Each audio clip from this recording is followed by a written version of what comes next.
Hi welcome back to my channel. ఈరోజు కథ ప్రేమిస్తే ఏడో భాగాన్ని వినేద్దాం.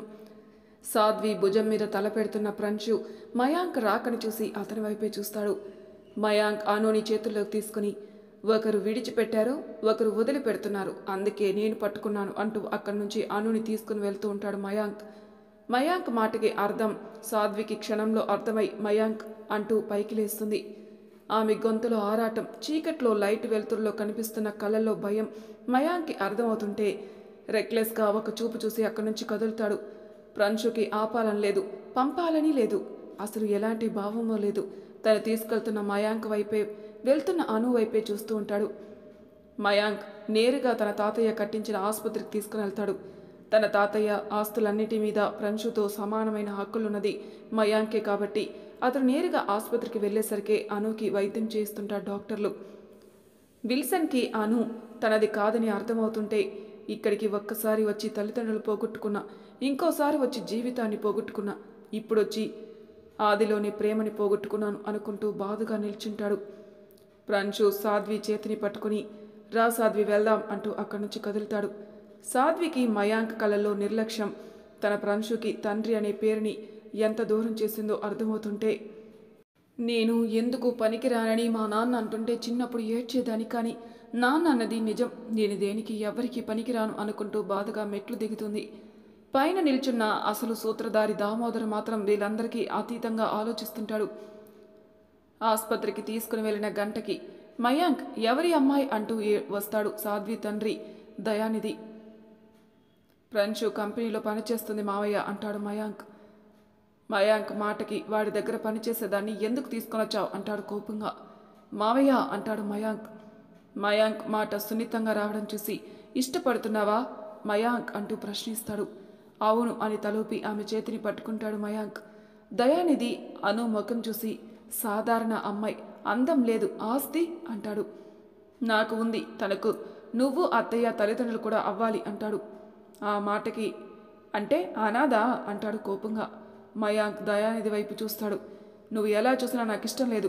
మీ నాన్న ఆ దామోదర్ గారి దగ్గర నుంచి బయటికి వచ్చి నా సామ్రాజ్యాన్ని అంచెంచెలుగా పెంచుకుంటూ వచ్చింది ఇలాంటి అనాథల్ని అందలం ఎక్కించడానికి కాదు. ఇష్టపడ్డానన్నావు కాబట్టి నీకు నచ్చిన వాళ్ళు వాడుకో, తర్వాత వదిలేసినా అడిగే వాళ్ళు ఉండరు. అయినా ఆడదానితో అంతకంటే పెద్ద అవసరం ఏముంటుంది అంటాడు దయానిధి నిర్లక్ష్యంగా.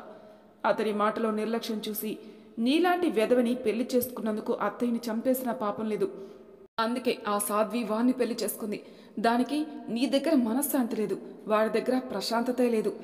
అను జోలికి అతిగా వస్తే నేనేం చేస్తానో నీకు బాగా తెలుసు. ఇచ్చిన సలహాలు చాలు, ఇక్కడి నుంచి వెళ్ళు అంటాడు మయాంక్.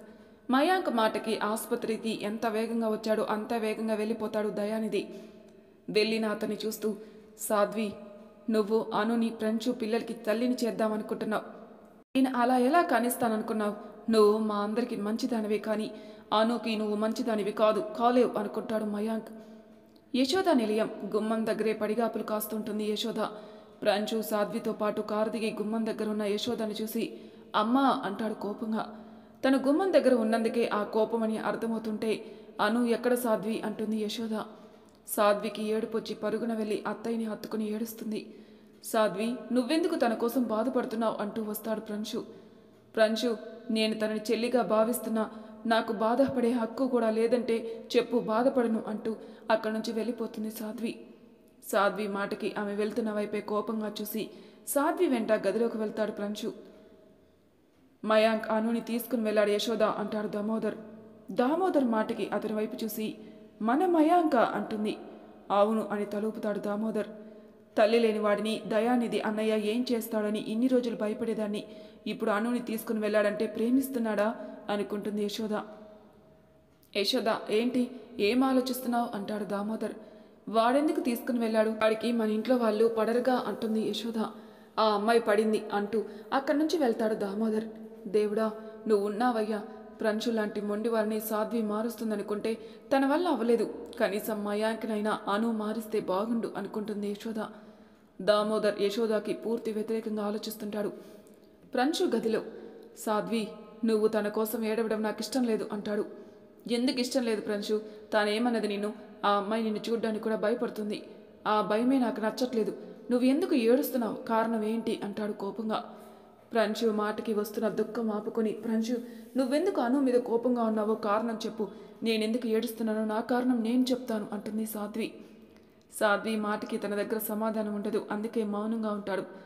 ప్రంశు, నువ్వు నన్ను చిన్నప్పుడు కాల్చావు. ఆ బాధ నేను భరించాను.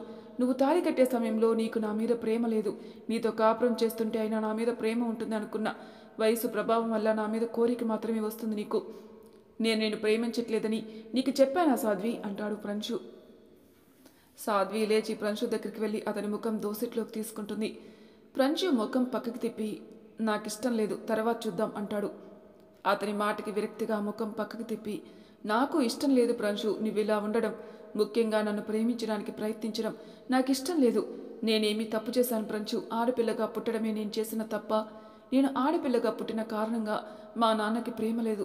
పెళ్లి చేసుకున్న నీ దగ్గర ప్రేమ దొరకట్లేదు అంటూ స్నానాల గదికి పరుగున వెళ్తుంది సాధ్వి.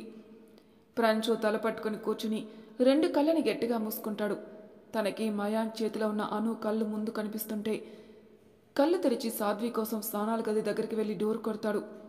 షవర్ కింద నిల్చున్న సాధ్వి డోర్ శబ్దం విని 5 నిమిషాలు ప్రంశు అంటూ కన్నీళ్లు తోచుకొని స్నానం చేసి బయటకు వస్తుంది. ఆమె ఏడ్చిందానికి గుర్తుగా ఎర్రబడిన కళ్ళని చూసి తన గుండెలకి హత్తుకుని ఆమె తల నిమురుతుంటాడు ప్రంశు. తను అలా నిమరడం చూసి తల పైకెత్తి చిన్నగా నవ్వి, నేను బాగానే ఉన్నాను అంటుంది. భోజనం చేద్దామా అంటాడు. నువ్వు చెయ్యి ప్రంశు, నాకు ఆకలిగా లేదు. మందులు వేసుకోవాలి కదా, పాలు తాగుతాను అంటుంది. పాలు తాగి టాబ్లెట్లు వేసుకుంటే నీకు నొప్పిలా తగ్గుతుంది. అయినా చిన్నప్పుడు ఎప్పుడూ అయిన గాయం ఇంకా నొప్పిగా ఉండడం ఏంటి? ఒక్కసారి ఆసుపత్రికి నన్ను కూడా తీసుకుని వెళ్ళు, నేను డాక్టర్తో మాట్లాడాలి అంటాడు ప్రంశు. అతని మాటకి అవసరం లేదు, చిన్నదే అంటుంది సాధ్వి. పెళ్ళైన సంవత్సరం నుంచి ప్రతిరోజు టాబ్లెట్ వేసుకోవడం చిన్నది ఎలా అవుతుంది సాధ్వి? అయినా నేను ఆసుపత్రికి వస్తే ఏమవుతుంది? రేపు నేను వస్తాను, మనం వెళ్తున్నాం అంటాడు. నేను నీ పిల్లలకి తల్లిని కాలేను ప్రంశు అంటుంది సాధ్వి బాధగా. ఆమె మాటకి ఏమీ అర్థం అవ్వక వెనక్కి తిరుగుతాడు. నేను ఆసుపత్రికి వెళ్ళేది నాకు పిల్లలు పుట్టడం కోసం, వైద్యం చేయించుకోవడం కోసం అంటుంది సాధ్వి. ఏంటి, నీకు పిల్లలు పుట్టరని ఎవరు చెప్పారు? నీకు కేవలం 26 సంవత్సరాలు మాత్రమే. ఎలాగో నాకు కూడా ఇప్పుడు పిల్లలు వద్దనుకుంటున్నాను కాబట్టి నీకు 30 సంవత్సరాలు వచ్చినప్పుడు పిల్లల గురించి ఆలోచించు అంటూ వార్డ్రోబ్ దగ్గరికి వెళ్తాడు. ప్రంశు మాటకి కన్నీళ్లు వస్తుంటే ఆపుకొని, నాకు అసలు పిల్లలు పుట్టకుంటే, ఈ వంశాభివృద్ధి చేయకుంటే అంటుంది సాధ్వి. ప్రంశు వెనక్కి తిరిగి, ఏమైంది నీకు? వంశాభివృద్ధి నువ్వు చేయకుంటే మయాంక్ భార్య చేస్తుంది. వాడు కూడా ఈ వంశానికి వారసుడే. నీకు అసలు పిల్లలు పుట్టుకుంటే మయాంక్ గాడి పిల్లల్ని పెంచుకో. వాళ్ళు ఇష్టం లేదంటే అనాథాశ్రమం నుంచి ఓ పాపనో బాబునో తెచ్చుకొని పెంచుకుందాం అంటాడు. ప్రంశు మాటలకి పరుగున వెళ్ళి అతని హత్తుకొని, నీకు నీ పిల్లల్ని ఎత్తుకోవాలని ఉంటుంది కదా ప్రంశు, అందుకే అనుని పెళ్లి చేసుకొని నీ పిల్లలకి తల్లిని చెయ్యి అంటుంది సాధ్వి. సాధ్వి మాటకి ఏంటి అంటాడు అర్థం అవ్వక. నువ్వు అనుని పెళ్లి చేసుకుని నీ పిల్లలకి తల్లిని చెయ్యి అంటుంది. ఆ మాటకి షాక్ అయి సాధ్వి వైపే చూస్తాడు ప్రంశు. ప్రంశు చూపుకి భయపడి, నాకు పిల్లలు పుట్టరు ప్రంశు అంటుంది సాధ్వి.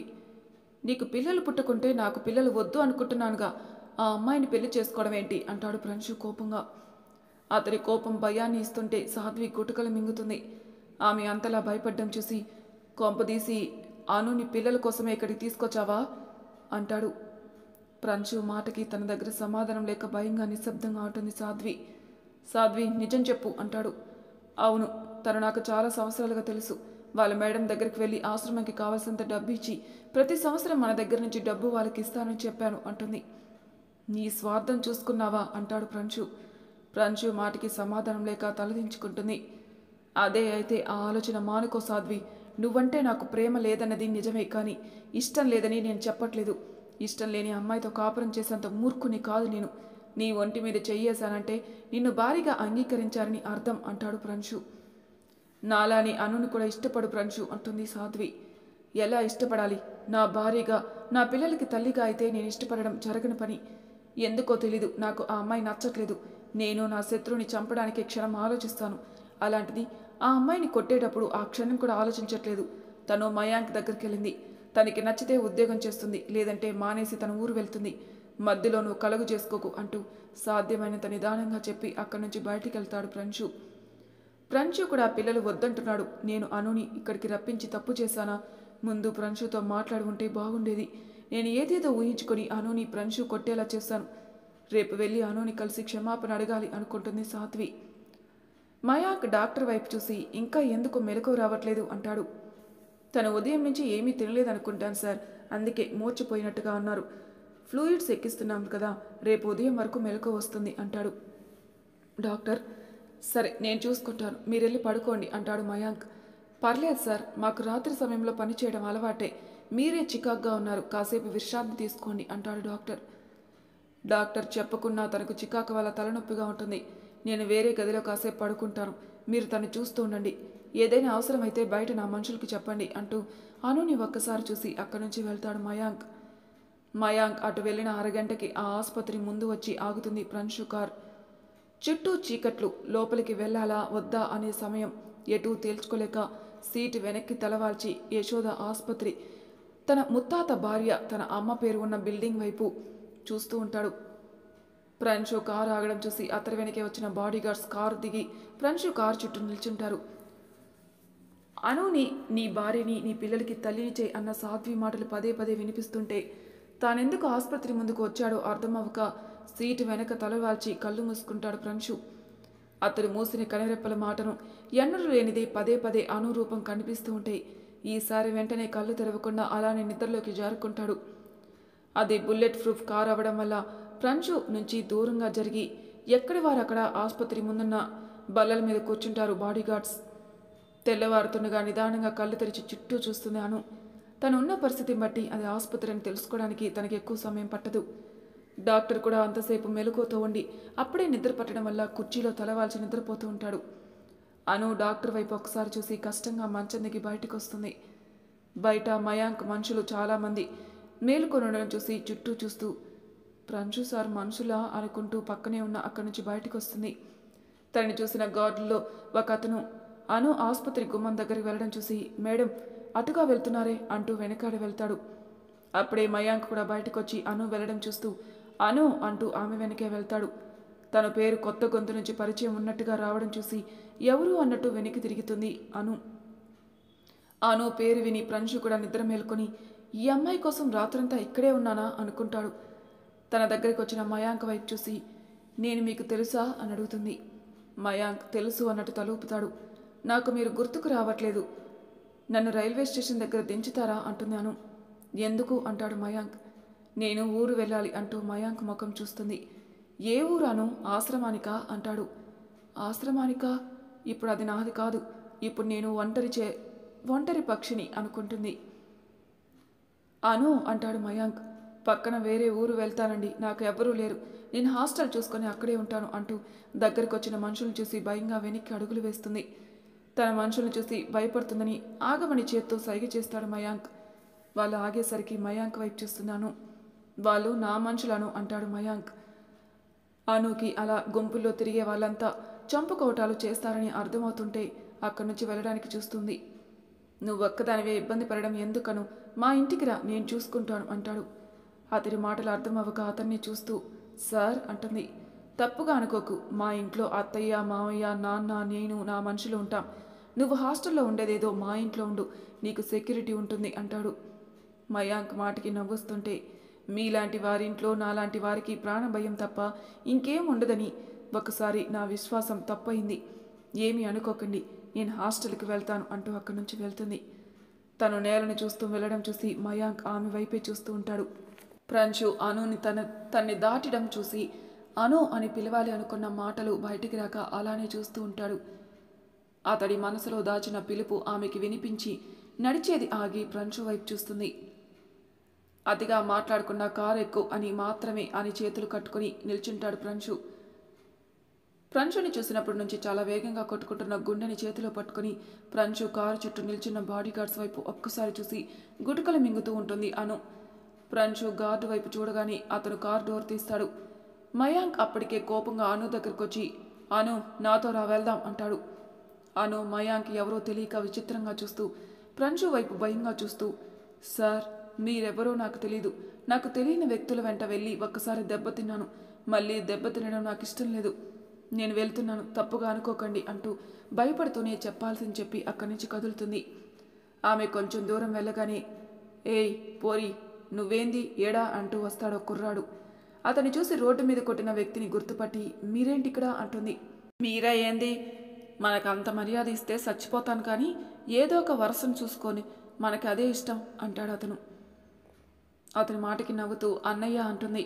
అబ్బా, మీ అమ్మాయిల నోటికి అంతకన్నా బూతు మాటలు రావు కదా అంటూ నవ్వి సర్లే నాకు సెల్లీలు లేరు కాబట్టి నువ్వే సెల్లి అంటూ అను భుజం చుట్టూ సనువుగా చెయ్యేస్తాడు అతను.